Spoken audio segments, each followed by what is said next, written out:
Good evening and welcome back to our weekly question and answer series for anash.org. Question: can I wash undergarment or wear new undergarments during the 9 days? No, you cannot. The Mishnah in Simon Tuvkivni in Aleph Sifkut Mem Hai writes that even plain clothing, not chshivim, not our choshev begudim, you could only buy in the 3 weeks till Rosh Chodesh. Choshev begudim, nice clothing, expensive clothing, you don't buy at all in the 3 weeks from Shavuos Batamas, but non-expensive and non-choshev begudim you could buy in the 3 weeks till Rosh Chodesh Av. Once it's Rosh Chodesh Av, you cannot buy any clothing, even which is not expensive. And undergarments you could also not buy in the 9 days. Question: if I wear sneakers or any non-leather shoes all year round, do I need to change it on Tisha B'Av, or I could continue to wear my regular shoes on Tisha B'Av as well? There is a big machloikas on this question. If you could wear comfortable, regular, non-leather shoes on Yom Kippur, and the Rambam holds that you cannot wear. You have to feel the floor, you have to feel the ground, you have to feel a stone. If you step on a stone or something, you have to feel that you step on something. So if it's comfortable, it's regular shoes which you go all year round, according to the Rambam, will be a problem. And this is how the Shal Shivas Punamiras Chelik Beis Simchov Ches holds that you should be machmer and not wear these kind of shoes, which is comfortable in a time when you cannot wear shoes. Now the other poskim agree with him regarding Yom Kippur, since the Isser of wearing shoes on Yom Kippur is Isser Daraisa of Ini. So since you have to have Ini, you have to have some kind of pain or something. So therefore, if it's comfortable, so they agree with the Punim Iras, at least Yom Kippur, you should not wear such shoes. When it comes to Tisha B'Av, which is only a Drabanan, a lot of poskim say you could wear the regular shoes which you wear all year round, but there are still poskim which say there is no difference between Tisha B'Av and Yom Kippur. So, Lamaisa Me'ikar Adin, we could be lenient, especially on Tisha B'Av, because it's Availas Darabonan, and Halacha Kedivra Michael Ba'Availas. We know the klal is, when it comes to Hilchas Availas, if it's Availas Rachmon Islam on a parent or a sibling, or Availas for the 9 days, the Halacha is Kedivra HaMichael. So we could be lenient regarding to Tisha B'Av. But if you can, and it's possible, then you should be machmar, and this too also, if it's possible. But when it comes to Crocks, let's say, which is basically not a thing which covers your whole feet, you don't have to be machmar at all. To sum it up, when it comes to Yom Kippur, most of the poskim will be machmar. When it comes to Tisha B'Av, a lot of poskim will be Michael. By the way, in Sefer HaManugam, it says that you could be Michael and wear sneakers, which you wear sneakers. So when it comes to your question, you wear it all year round, there is a mukam to be machmar and to change it. But me'ikar adin, it is mutter to wear since it's not leather.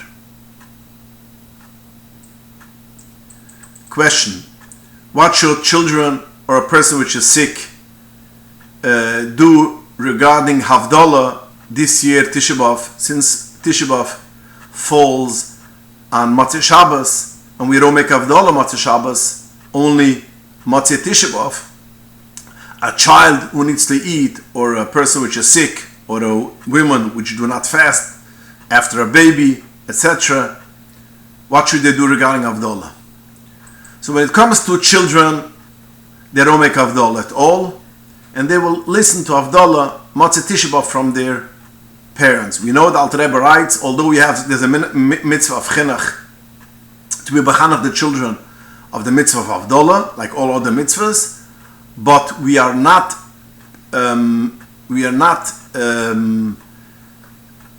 we could still allow them to eat before Havdalah. That means there is a mitzvah, the mitzvah of Havdalah they should hear, because it's chinuch for mitzvah Havdalah. What we do not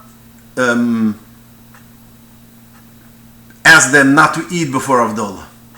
So the same will be over here. They could eat before Havdalah, and what's Havdalah? They will hear Havdalah from their parents. Regarding a man or a woman which is not feeling well, and they have to eat during Tisha B'Av, so they should make Havdalah on a kois before eating, and according to some poskim, you can make on wine, but most poskim say that you should not make Havdalah on wine or grape juice. You should use Chamar Medina, which is coffee, which is not very hot, which is a little bit, which you could drink it in one shot, beer, orange juice, not from concentrated. That's called Chamar Medina, and you could make Havdalah with it. You should make Havdalah on this before eating. You don't make a boire mina b'sumim. Even if you do make Havdalah Motzei Shabbos, we don't make b'sumim, we don't smell Havdalah. And when it comes to boire moire aish, if you make Havdalah Motzei Shabbos, because you have to eat right away Motzei Shabbos, then you make boire moire aish. But if you don't make Havdalah right after moire moire aish, only, let's say, at night, late at night, and you made already boire moire aish right after davening, you should not make Havdalah again. You should not make a boire moire aish again, because you said already it's boire moire aish. So to sum it up is that you make Havdalah, if it's possible, make Havdalah Chamar Medina, which is beer, wine, coffee, orange juice, not a wine. But if you cannot drink one of these, you can make Havdalah also on wine. You don't make boire mina b'sumim, and if you make it at night, you could make boire moire aish. You should make boire moire aish. And if you made already moire moire aish right after Marav, you don't make it again if you make Havdalah Motzei Shabbos later. If you say the Nisach Hinekal Yeshiusi, some poskim say you should not say it, but Rabbi Groner tells the story that you could make Hinekal Yeshiusi also anytime when you make Havdalah. So therefore, you make Havdalah in Tisha B'Av, you could say all the brachas from Hinekal Yeshiusi. Question: do I need to make a bracha she'useli kol tzorki all year round if I wear sneakers all year round? And the answer is yes. After all, that's your shoes, and that's comfortable, and you make she'useli kol tzorki. Regarding Tisha B'Av, we don't make a bracha. Some Chassidim make always a bracha, even on Tisha B'Av Yom Kippur when they don't wear leather shoes. We, the Minig Chabadis, that we don't make a bracha on Tisha B'Av and Yom Kippur, since we don't wear the regular shoes from all year round. But the person who wears sneakers all year round, even though it's not leather, he could make the bracha Sh'useli Ketzarki regularly, all year round. Question: when and how do you make Pidyon Ben on Tisha B'Av? And what do you do about a fleishige Suda? Baby was born Ches Tammuz, assuming Pidyon Ben will be Tes, but Tes is Shabbos, so it will be pushed off to Sunday. Now, let me just clarify. You write in your question that the baby was born Ches Tammuz, which is, by the way, Friday, so the Pidyon Ben will be Tes of. That's not true. This is a mistake which a lot of people make. When you have to, in order to count, Pidyon Ben is not the 30th day; it's the 31st day. So, whenever it was born of the day of the week, you count 4 weeks and 2 days. Now, if the baby was born Ches Tammuz, which is Friday, the Pidyon Ben Bezmanoi has to be 4 weeks, 2 days, which is Sunday, on Tisha B'Av. So it's not the Zman of Pidyon Ben on Shabbos and it's pushed off to Sunday. It is Bezmanoi on Sunday. So let me just make it clear, because there's a mistake of a lot of people who make this. Pidyon Ben is on the day 31st, not day 30. So now let's get to your question. How do you make the Pidyon Ben when it falls on Tisha B'Av? Now, there are a couple of poskim which say you push off the Pidyon Ben and the Suda Motzei Tisha B'Av, the end next day. That means at night. But according to the Alter Rebbe, which Alter Rebbe writes in the Siddur, that if you push off the Pidyon Ben from the day which is Bezmanoi, you're over be'eser. So you should not push off the Pidyon Ben to Motzei Tisha B'Av. So what do? Now, some poskim will say that you make the Pidyon Ben whenever you want during the day, and at night, Motzei Tisha B'Av, you make the Suda. But the best thing to do is, like Reb Shloime Kliger writes in Elef L'chu Shloime Simashim Emtes, and I bring it down in my Sefer Pidyon Ben Kilchosoi, that you should make the Pidyon Ben close to the Shkia. End of the day, before the Shkia, but close to the Shkia. And then you make the Suda right after you fast, your Motzei Tisha B'Av. So then the Suda and the Pidyon Ben are close. It's not the Pidyon Ben during the day, in the middle of the day, and the Suda is all the way at night. The Pidyon Ben and the Suda are connected, so there is a pirsum of the mitzvah of Pidyon Ben. Because to make a Suda by Pidyon Ben is very important, because there is an inyan of making a pirsum of the mitzvah. So when it comes to the Pidyon Ben, which is on Tisha B'Av, afternoon before the Shkia, the parents and the Kohen could dress Bigdei Shabbos. If the minig is to dress Bigdei Shabbos, they could dress Bigdei Shabbos. If the minig is not to dress Bigdei Shabbos, they don't need to dress Bigdei Shabbos. But they cannot change their clothing to clothing which was washed and never put on before the 9 days. They cannot put on new clothing, and they cannot put on clothing which you still see the ironing. That means it looks really, really, really fresh, and you cannot put on shoes. So you make the Pidyon Ben, you could put on the Yikapota, if that's the minig, and the mother could put on her Shabbos dress, but cannot put on clothing which was washed and wasn't put on yet before the 9 days. The same will be, you cannot wash and take a shower, and even your hands and your face you cannot wash, even in cold water, because afterward it's Tisha B'Av.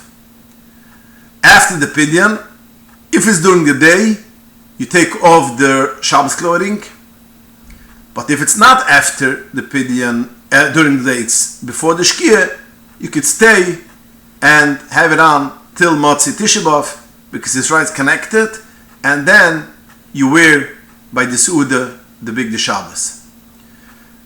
The father will make a shechianu, although that we don't make a shechianu in the 3 weeks, but a mitzvah, which is zmanoi, so we do make a shechianu. So even in Tisha B'Av, you will say the brocha of shechianu. Regarding bringing a kos of wine, and the kohen should make a kos of wine, some poskim say that you do bring a kos of wine and you give it to drink for a child, he drinks it. The kohen, of course, cannot drink because it's a tanas. But other poskim say that you don't make a bracha on a kos wine at all, although by regular pidyon ben you do it. This pidyon ben you should not do it, and that's the minig lamaisa that we don't bring a kos wine to the pidyon haben.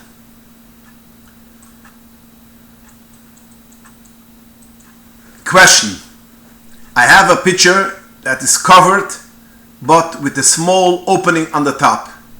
Is this allowed to be left opened, or does the little opening needs to be covered as well? Mitam gili.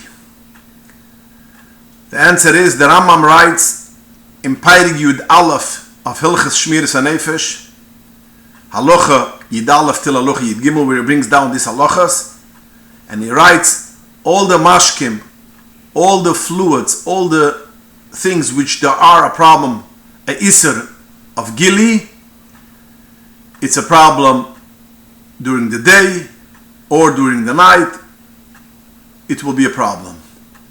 If it's covered, if there is a hole which is as big as the etzba ketana shel cotton, that means the small finger of a child which is 1 year old, which 1 day old, that's considered open, and it is a problem for gili. It is a problem to leave it uncovered. So to answer your question, you have a pitcher which is covered but there's a hole which is uncovered. It depends how big it is. If it's a tiny piece of hole, tiny hole, less than the finger of a child, then it's not a problem. But as I assume, it is bigger than that, because if it's so small you cannot use it. So I assume it's bigger than that, so therefore it is a problem of gili, and you should cover it all the way. It shouldn't be gili. Question: does it make a difference if it's in or out of the refrigerator? The Shaivet HaLevi in Chaylik Vov Sima Samach Gimel writes that he thinks that Bizman Hazeh you should have, since we don't have the whole chashash of gili is not that strong, because we don't have snakes and in our area. So therefore, anytime when it's covered it's in a refrigerator, we don't have to be makpet on gili. So he holds even it's uncovered at all, since it is in a refrigerator, you could be Michael and it shouldn't be a problem of gili. Question: if I have a child in shul and he needs in the bathroom while I'm davening Shmoyne Esrei, can I take him to the bathroom and then continue Shmoyne Esrei when I come back? The answer is, if you cannot make him quiet and he screams and he cries because he needs to go to the toilet, then you could stop in middle of Shemon Esrei and take him to the bathroom and then finish Shemon Esrei when you come back. Because anything which is mavatal, disturbs you from your kavana and you cannot daven, you could stop and make sure that this thing which is mavatal your kavana goes away and you could continue davening.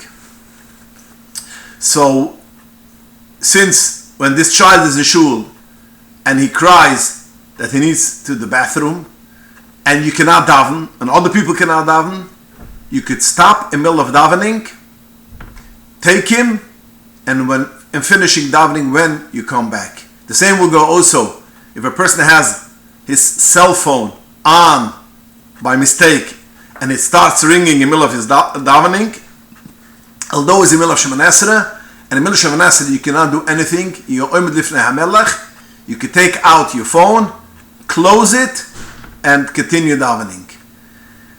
This is what is brought down in Lekhet HaChachudash Siman Kif Dalet Os Bais, that whenever you have a thing which disturbs you from davening, for instance a child which needs to the bathroom, you could stop, take him, and go back, continue in davening.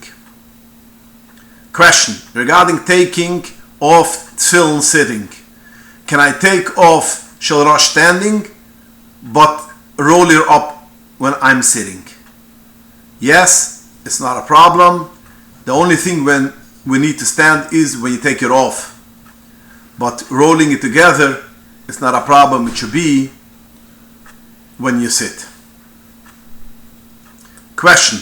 If someone has a cast and wears a boot when taking a shower, can he go to the mikveh wearing the boot, or is it worthless? The halacha is that anything which is on your body, if it is on most of your body and your makpet it should not be, then it is a chatzitza min ha-Torah. If it's on part of your body, miet body, but you are makpet, it is a chatzitza midrabanan. If it's on most of your body and you're not makpet, it's also only a drabonan. Now midrais is only when it's on most of your body and you're makpet, and with drabonan it's a chatzitza when it's on a part of your body but you are makpet, or most of the body even you aren't makpet. If it's on a part of your body and you're not makpet, it's not a chatzitza even for bidrabonan. Now a cast is not on most of your body, it's only on a part of your body. But le'imazeh, it is a thing which is your makbet. You don't want it. You need it to have, but you're makbet on it. So it is a chatzitza al kapona midrabonan. So is your question, is it worthless? You're yoytze the tefillah midaraisa, but you're not yoytze the tefillah midrabonan. So when you're talking to a man going to mikveh before davening,